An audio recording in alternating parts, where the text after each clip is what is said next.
Hindi ko po alam kung saan ako magsisimula. Patagal ko na pong gustong ibahagi ang kwentong ito pero parang may pumipigil sa akin.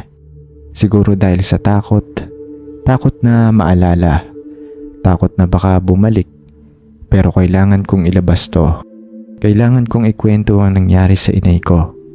Naisulat ko po ito sa Tagalog para mas maipahayag ko ng maayos ang kwento. Ang pangalan ko po ay Yen at ang nangyari pong ito ay sa aming probinsya sa Masbate. Mga 15 taon na ang nakakaraan. Simple lang po ang buhay namin doon. Si inay abala sa pagtatanim sa aming maliit na bakuran at sa pagchichismis na rin sa mga kapitbahay. Oo, aaminin ko, chismosa po talaga ang nanay ko.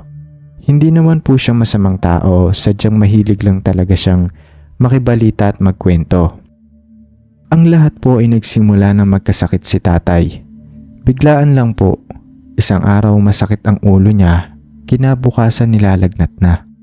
Dinala namin siya sa doktor sa bayan pero hindi nila matukoy kung ano ang sakit niya. Lalo pa siyang nanghina hanggang sa binawian po siya ng buhay. Sobrang lungkot po namin ni inay. Si tatay ang haligi ng aming tahanan. Sa pagluluksa namin mas lalo pang naging mapag-isa si inay. Halos araw-araw nakikita ko siyang nakaupo sa bintana, nakatanaw sa kawalan. Isang araw habang abala ako sa pagluluto, nakita kong kausap ni inay si Aling Barang, ang isa naming kapitbahay. Kilala si Aling Barang bilang manghihilot at manggagamot sa aming lugar. Pagkatapos silang mag-usap, lumapit sa aking sinanay.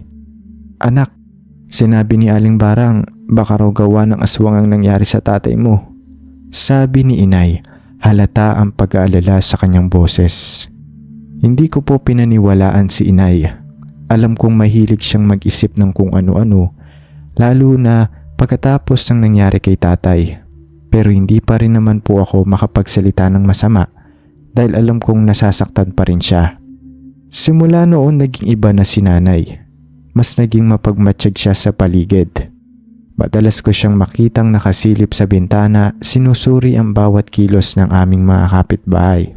Lagi na rin siyang nagsusuot ng bawang sa kanyang leeg at naglalagay ng asin sa aming mga bintana at pintuan.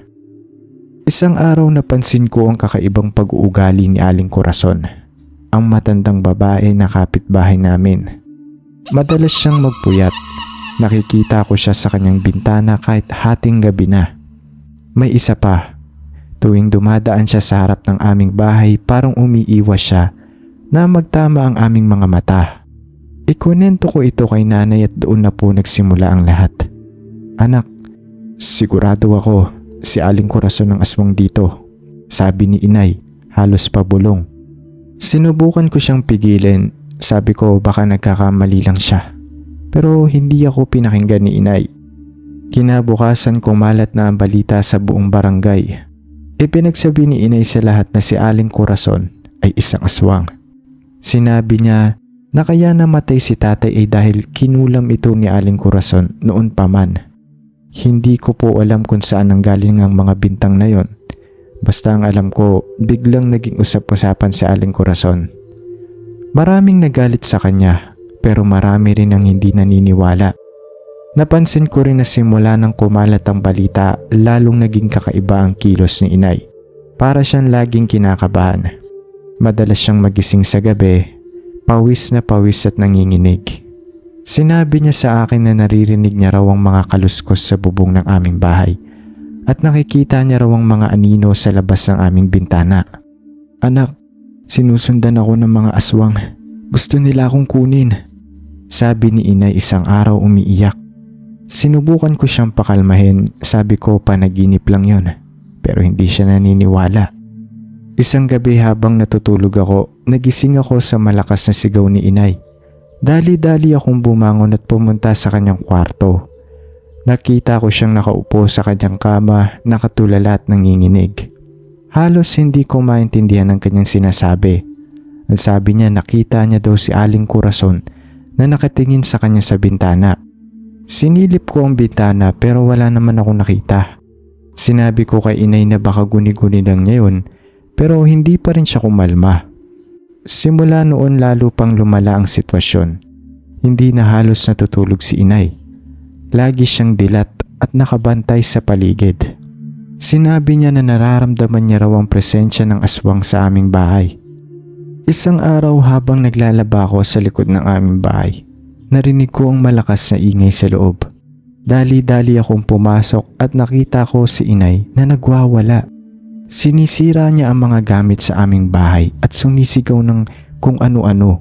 May pinapaalis din siya noon sa loob ng aming bahay pero pagpasok ko, wala naman akong nakitang tao sa loob. Hindi ko siya maintindihan. Sinubukan ko siyang pigilan pero malakas siya.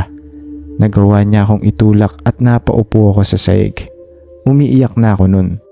Ang sabi ko anong nangyayari sa kanya. Ang sabi niya sinusundan daw siya ni Aling Corazon at gusto siyang patayin. Habang patuloy pa rin sa pagwawasak ng aming mga gamit. Sa sobrang takot ko, tumakbo ako palabas sa aming bahay at humingi ng tulong sa aming mga kapitbahay. Dumating sila, tinulungan akong pigilan si inay.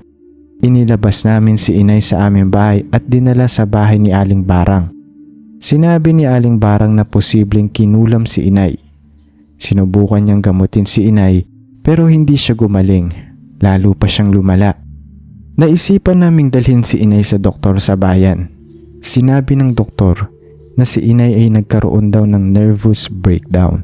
Binigyan siya ng gamot at sinabi sa amin na kailangan niyang magpahinga at iwasan ng stress. Pero kahit binigyan na siya ng gamot, hindi pa rin siya gumaling. Patuloy pa rin siya nakakaramdam ng takot at pagkabalisa.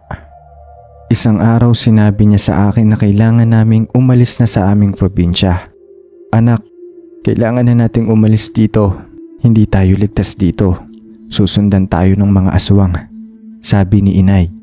Hindi ko po alam kung ano ang gagawin ko. Pero alam kong kailangan kong sundin si inay. Nakikita ko ang takot sa kanya at alam kong naniniwala talaga siya na may gustong gumawa ng masama sa kanya. Kaya nagpasya kaming umalis sa aming probinsya. Ibinenta namin ang aming bahay at lupa at nagpunta sa Maynila. Naghanap kami ng trabaho at nagsimulang muli. Sa Maynila, unti-unting bumuti ang kalagayan ni inay. Nakapagpahinga siya at nakalimutan ang mga nangyari sa aming probinsya. Hindi na niya nababanggit si Aling Corazon at ang mga aswang. Pero kahit matagal na kaming nakalayo sa aming probinsya, hindi ko pa rin makalimutan ang mga nangyari. Hindi ko alam kung ano talaga ang dahilan ng pagbabago ni inay. Kung totoo bang kinulam siya o kung nagkaroon lang siya ng sakit. Ang isa pang bumabagabag sa akin ay si Aling Corazon. Ano kaya ang nangyari sa kanya pagkatapos naming umalis? Totoo kaya na isa siyang aswang o isa lang siyang biktima ng tsismis at paninira? Ilang taon na ang nakalipas, sinubukan kong bumalik sa aming probinsya para alamin ang kalagayan ni Aling Corazon. Pero nalaman ko na matagal na daw siyang pumanaw. Ayon sa mga kapitbahay namin, namatay siya ng malungkot at nag-iisa. Hindi ko po alam kung ano ang paniniwalaan ko. Ang alam ko lang, gusto kong malaman ang katotohanan. Gusto kong malaman kung sino ba talaga ang aswang sa kwentong ito. Si Aling Corazon ba o si inay na naging biktima ng sarili niyang takot at imahinasyon? Hanggang ngayon hindi ko pa rin po alam ang sagot. Kaya po ako sumulat sa inyo, Sir JD. Baka sakaling mabawasan ang takot at trauma na naranasan ko sa alaalang ito. Maraming salamat po sa pakikinig. Lubos na gumagalang, Yen.